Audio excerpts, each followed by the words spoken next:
magandang tanghali. Kumikinang na ulo, Diego Bandido.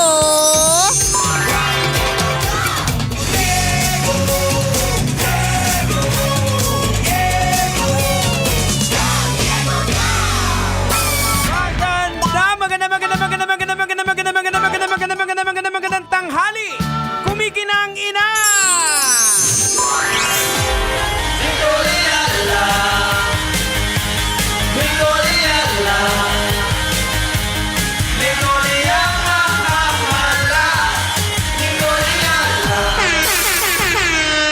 Dear Nicoliala and Diego Bandido.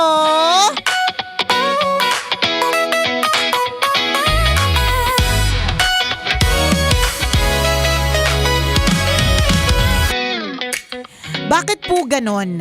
Ilang beses ko na pong na-encounter na pinagtawanan po ako dahil ang porma ko po ay pormang probinsyana. Una sa lahat, ano po bang ibig sabihin ng pormang probinsyana na parang natatawa ang lahat? Nakaka-hurt na po. Para tuloy gusto ko na pong i-avail yung mga consulting pagdating sa image. Tama po bang i-avail ko po ito? Or wag na lang kasi it's a waste of time. Ayan. Well, kung depende kung may budget ka. Correct! Message mo si Nicole. Lalayo ka pa ba? Okay, ganito lang yan. Kung ako i-message mo, huwag kang magulat kung mga isasuggest ko sa'yo para talagang confirmed na probinsyana ka na. Kasi ako mahilig ako magsuot ng mga malalaking bulaklak. Yung sa'yo, ikaw gubat, ganyan. Alam mo, there's nothing wrong with improving yourself. Yes, 'Di ba? Kung tinatanong mo sa amin, alam mo nasa sa'yo yan eh. Naiinis ka ba? Nagagalit ka ba kasi pinapansin yung forma mo? Is it causing you insecurity? Ito yung dahilan kung bakit nananahimik yung aso sa inyo, sinipa mo kasi mainit ang ulo mo? Ito ba yung dahilan kung bakit feeling mo ito yung nagpapapangit sa'yo, hindi ka na naliligawan, hindi ka na, alam mo gano'n. At saka yung higit sa lahat, yung sinasabi mong ikaw ay pinagtatawanan, di ba? Una sa lahat, sa mga ganyang klase mga eksena, tanungin din natin yung sarili natin, saan ba din tayo may kulang, di ba? Hindi tayo laging turo ng turo, kasi kayo, kasi kayo, kasi ikaw naman, masyado kang ganito. Tingin-tingin din sa sarili. Correct. Baka naman hindi yung baka may iba silang pinagtatawanan kasi ba sinasabing pormahan ng probinsyano. May mga tao kasi hindi ka naman talaga pinagtatawanan. Yung parang sinasabi sa'yo, uy friend, ayusin mo naman. So parang kung minsan feeling natin pinagtatawanan tayo. Yung gusto lang nila na kumbaga maayos mo rin din yung ma-up mo rin yung game mo when it comes to fashion, totoo, 'di ba? Although ngayon, sa totoo lang, kanya-kanya ng fashion There was a time before, 'di ba, Jegs, nung mga panahon natin na nauso na lahat naka Doc Martens, lahat nakasuot ng Ay, hindi ko Birks. inabot yan. Ay, hindi, ako inabot ko pero hindi ako makabili. Oo nga! There was a time kasi talaga na parang lahat naka-DMs, lahat nakasuot ng Gap, basta Gap yung, tsaka tapos, Giordano, yan. Tapos pag naka-Levi's ka, yung mga company B dati yan, na pantalon. mga ganon, di ba? There was a time na noon, nung I think 90s, ganyan, na pare-parehas yung time na nauso yung hip-hop, na yung brief na kalabas, di ba? Tapos yung pantalon nasa ilalim na ng puwet. There was a time na ganyan. Meron ding time ng emo, na lahat ng ang iitim, fingernails, naka-black polish, diba? There was a time like that. So that was before, na parang lahat pare-parehas ng itsura. Ngayon kasi sobrang diverse na. Ano ibig sabihin ng diverse? Iba-iba! Correct. Wala kang pake kung gusto ko ng ganitong klaseng forma. Diba? So hindi ka nila dapat pagtawanan. Pero at some point, dapat mag-evolve din tayo sa Pero paligid totoo natin. din. Correct. Adjust din. Yun nga yung tanong ko, Jigs, is this causing you insecurity? Galit? Yamot, ngit-ngit na tuwing may nagsasabi sa'yo, nagngingit-ngit ka sa galit, napupuno ng inis yung puso mo. Kapag ganun, medyo adjust din. Baka mayroong mga kailangang palitan, baguhin, ganon. Kasi may mga tao kasi na kuminsan napapabayaan nila yung sarili nila. Totoo Parang din. they don't care kung anong susuotin nila. So siguro baka people mean well naman para sa'yo. Correct. Na i-up mo yung game mo when it comes to fashion na parang kumbaga alagaan mo rin din yung sarili mo. Tama. Pero kung halimbawa, ikaw ay very confident.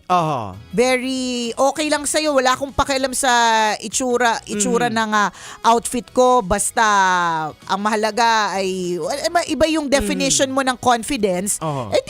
dead man na doon sa mga nagko-comment. Pero para mag-message ka naman sa amin, Tama. ibig sabihin, affected ka na sa mga comments. At saka nag-iisip ka ng hanap ka ng consultant, Image consultant, di ba? Meron tinatawag na baka naman meron po nakatutok dito sa amin, baka naman dyan, Yan. di ba? Ang gusto ko talagang malaman yung interesting siya eh. Dati, hindi naman uso kahit ano na lang, di ba Oo. pwede isuot. Ngayon, may tinatawag na parang consulting in terms of color. Mhm. So, itong mga experts na ito, mga image consultants na ito, sila yung makakapagsabi kung ano yung color that best suits you. Oo. Ano yung color na nagpapaputi sa'yo, color na nagpapaitim, color na mas nagpapaganda, nagpapapogi. May mga ganon. So, merong mga halimbawa, dati nabasa ko na parang halimbawa, kung yung stripe na horizontal, Oh, yan. pampalaki daw yan. So, hindi ka Hindi ka pwede dapat magsuot. magsuot. Pag malaki ka, hindi ka pwede magsuot ng Oo, ganon. so kailangan pag vertical, naman, para nakakapayat. Ayan, Oo. parang may mga ganon May mga ganon. Ngayon, wala ko nakikita kung may budget ka, go! Oo. Go, magpa-consult ka. Kung ito'y magdadagdag ng self-confidence, magiging dahilan kung bakit hindi ka bubulok ng maaga. Di go! Kaya ako na-amaze ako nung kinausap natin si Paulo. Sino Nung, si Paulo? Si Paulo Baltazar. Oo, si Paulo Baltazar. Ang napakagaling na stylist at gumagawa ng mga wedding gowns. Sabi niya kung titingnan mo yung kulay, parang pareho lang naman. Pero sabi niya, ito yung suit sa inyo. Correct, sa may ganon. character. Sabi ko, parang pareho. Ano? Para naman red. Tama. Para naman red to. Paano it suits or may ganun eh. Oo. Tapos depende pa yun sa kung anong trip mo. For example, dati meron din ako nakausap. Alam niya kasi na gusto ko maputi ako. Yung parang gusto ko light colored ako. Pero parang ang pinapagawa kong damit is gold. Tapos sabi ko sa kanya, baka naman pwede mo kong gawa ng gold. Sabi niya, ay hindi dapat itong gold na gusto mo. Dapat sa'yo is champagne gold. Kasi itong, may pa-champagne pa, gold nga lang yung gusto ko. Spell champagne. Isang color lang alam namin, gold Correct! lang. Totoo! Malay ko ba siya sa champagne na yan, diba? At saka baka ipaspell mo pa sa akin yung champagne. Gold na lang, diba? So sinabi niya, itong particular na gold na to na gusto mo, kung gusto mong pumuti ka or mag-stand out yung kaputihan, hindi ito yung gold na yan. So dapat sa'yo yung champagne gold. Parang ganon. Yun yung piliin natin, wag yung gold na striking. Ang gold lang na dapat na striking is Mayet de la Rosa Tama. Fine Jewelry na by the way, Jegs ay nasa Franchise Expo din. Nakita This ko coming nga. weekend, April 24, 25, and 26 sa SMX Convention Center. Mayet de la Rosa Fine Jewelry is now open for franchising! Ayun, galing! Kaya alam nyo na, ha? Oo. So yan yung gold na matingkad na gusto natin. So babalik tayo dun sa kabisya natin. Ang image consultants, yung makakapagsabi sa iyo niyan. Yung mga experts ba? Correct.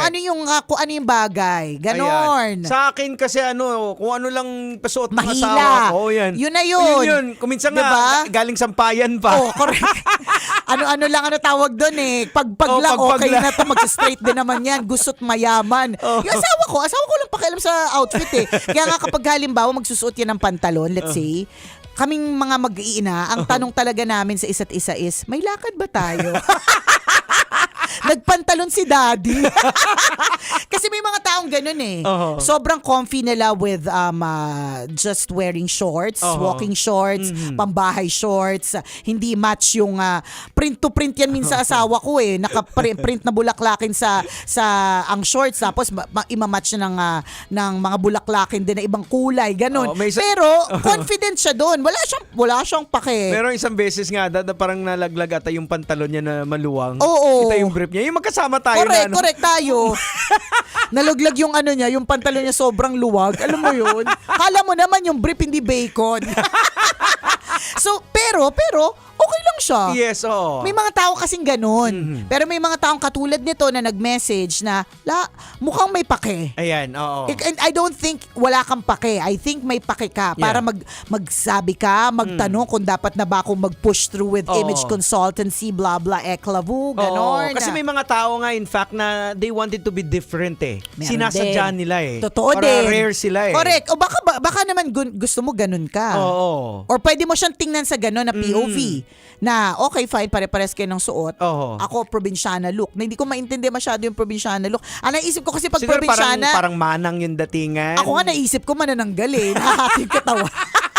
mahabang palda. Yung parang old school type. Yung old school. Diba? Classic. Mga ganon, very, very classic. May nakakimono pa ba? Mga ganon.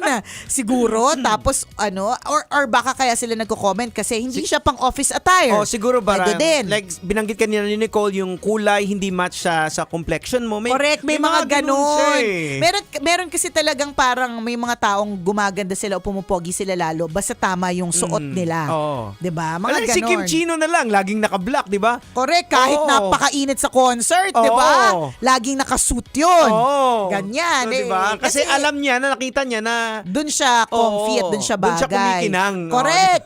'Di ba? So, hanapin mo kung saan ka kikinang para Oo. naman maging confident ka na sa iyong skin, maging Correct. confident ka na sa iyong yung Oo. ganun ba? Tsaka walang mali sa pag nag-try. Kung Wala. minsan, try din natin yung mga pinapansin sa atin. Correct. Subukan lang din natin. Correct, Malay totoo. natin, di ba? Totoo Magulat yan. sila isang Isang araw, di ba? di ba? Parang- Naka-crop top ka na. Wow! Kasi sometimes, may mga nakikita yung mga nasa labas na hindi mo nakikita. 'Di ba? Nakikita Oo. nila na maganda ka. Siguro one time nakita nila nagsuot ka ng miniskirt na Oo. mahaba pala yung legs mo. Bagay sa'yo. O di naman kaya sila nagko-comment kasi nakita nila ang lakas mo magsuot ng ganitong damit pero hindi naman babagay sa iyo. Oo. Nagmumukha ka mas maliit, Correct. nagmumukha ka mas, 'di ba yung mga ganon. Oo. Hindi tayo kami ni Diego hindi kami experts sa mga ganyan, pero there are experts Tama. pagdating sa ganyan. So Correct. magtatanong sa eksperto kung gusto mo talaga. Eh di wow, in fact sa totoo lang ako titingnan ko sa ibang POV. Taray, iba naman problema sa gasolina. Ikaw ang problema mo kung image consultancy, di ba? Yung fashion statement mo. Correct, di ba? May budget para dyan. Well, ako naniniwala ako yung mga fashion statement natin kung paano tayo manamit is nadidevelop din siya based on our behavior. Totoo din Sa'yo, may naman. nagturo ba sa isang Nicoliana Wala. na magsuot ka ng mga malalaking bulaklak? Wala, ano na Oo. lang siya talaga. Parang it just came out Oo, naturally. diba? Over the year, kasi personality mo yan eh. Correct. Kung paano ka correct. manamit, personality mo yan. Siguro yung mga stylist na lang, ma-enhance na lang nila. True. Pero out from kung anong personality mo. Natandaan ko there was a time nung pandemic na nauso yan eh. Ewan ko kung nauso o baka ako lang. Kasi para baka Iba mundo mo baka, eh. oo nga, baka na parang may mga stylist na pupunta sila sa closet mo. Mhm. Tapos titingnan nila kung ano yung mga dapat na I-declutter na. Oo, i-declutter mo na kasi hindi talaga ito babagay hindi sa iyo. ikaw to. Ay, Oo. malamang hindi nga pala ako to kasi hindi ako nagde-declutter. So may ganun ha. So mag-search ka na lang. Alam mo, Oo. ang maganda sa mundo natin ngayon, everything is searchable. Oo. Pag meron kang kailangan, search mo lang, nandyan na. Correct, oo. Di ba? Di katulad dati kailangan i-refer pa Ayan. sa ganito. Sino ba yung sa string kilala mo, Oo. modistang kilala mo, Tama. ganon. Basta at some point, we have to evolve. Yun lang din yun. Yes! Alam mo, ang kagandahan dun sa pag-message mo, ibig sabihin, you want to evolve. Yes, oo. Ibig sabihin, affected ka with the comments of other people. So, ibig sabihin, there's a part of you that wants to improve. Oo. Very good! Tama! Ay naku mga kabisyo, kasama pa rin po ang tambalang kumikinang. Ako pong kumikinang ulo, Diego Bandido. At akong kumikinang ina mo, Nicole Liala. Kailangan pa bang i-memorize yan? Basic! This portion was brought to you. Ayan. Yon. Anong araw ngayon? Ngayon ay Tuesday. So, And tayo we are ay... live sa YouTube. Ayan, Oh, diba? naka-live tayo sa YouTube. Ayan, hello sa mga nanonood dyan sa YouTube. Ayan. Hello po sa inyo. Damihan po natin ang mga nanonood sa YouTube. Oo. Kasi nandyan po ang income. Para pag may Oo. income, masaya yung boss namin. Makatulong po kayo sa pamilya namin. Oo, pag masaya yung boss namin, bababahagian din kami. Ayan, oo, Ganon. tama. Ayan. Shout out po sa inyo. Oo. Salamat. Ayan. At saka syempre, pwede nyo nang ipakalat na na manood kayo dito sa YouTube kasi live tayo. Correct, dito. correct. Oo. Ayan. Kung may gusto naman na panoorin tayo at any given time, at any point in time, i-download nyo na po ang Love Radio app. Yan. Ayan na, si Alexander nag-swimming na sa YouTube. Ay, grabe si Alexander. Nasa YouTube na. Kakaiba din. Ang daming time. May bitbit siya inflatable pool. Oo, Saan? wala kayo sa TikTok tsaka sa Facebook Live. Teka, swimming ako papuntang YouTube. Set up ko lang yung inflatables ko dito. Ang dami mong time, alam mo, in a way, maiinggit ka din sa mga taong, nagko-comment ng ganyan, day in, day out, kasi ang dami Oo. nilang oras. Ayan, so may mga ilaw sa tambalang kumikinang present. Ayan, si Romel Romel. Junicio. Ayan, thank you. Ayan. Hanggang dito ba naman, Alexander? Sabi nung peanut strawberry. So sabi ni Manny Joy, Lala Love, buti na lang nakita ko na dito po kayo YT Live. Yes! Regular na tong gagawin natin Correct. sa YT. Every tuwing kailan? Tuesday and Thursday. Ayan. Hanggang dito ba naman nag-swimming? Correct. Sana daw, may message si Earl PS from Tatabanya, Hungary. Sana pwedeng i-share yung lamig dito papunta dyan sa Pinas. So, Ay, ang init nako, dito. grabe, Hindi pa nga yata eh. Hindi pa, wala Hindi pa. Pa-umpisa pa lang Oo, tayo. Hindi pa nag-declare na ba ng tag-init? Hindi pa yata or officially summer? Parang wala alam ko, pa eh. April pa lang tayo Oo ewan, hindi ko alam. Basta mainit na po. Oo. So tingin ko basta kalagitnaan ng medyo end of April going to May, yan yung medyo maano talaga na init. So ingat, ito na ingat po yun. tayo. Baka hindi mo alam. So, pa end of April na tayo. Ay, ang bilis, di Oo ba? nga, 26 na pala sa Sunday. Oo. Ala, ang bilis, di Kaya ba? pala mainit. Kaya mainit na. Ayan. Inggit lang sila, Alexander, sabi ni Jake. Oo nga. Tama. Oo, inggit kami kasi ang dami niyang time. Lagi siya nagsiswimming, di ba? Ang init pa Isipin naman. mo, kami dito, kailangan pa namin i-schedule bago mag-swimming. Oo. Ikaw, hindi nga namin kahit na schedule na, hindi nga hindi pang matuloy-tuloy. di ba? Puro lang, sa chat lang lahat ng plano. Oo. Tapos nagpi-PM yan si Alexander. Alam mo, Diego, ang sarap-sarap mag-swimming Mag-swimming dito sa Butuan. Parang nangiinggit. Tapos pare-parehas naman yung picture. Ayan. Ayan. Sige na. Sige. Exit na muna kami. Maraming kasi salamat. magsiswimming pa si Alexander. Oo. Present po from Dubai, mabuhay po si Ming February Vlog. Vlog. Ayan. Thank you. Salamat. O siya, exit na. Bye. Bye-bye.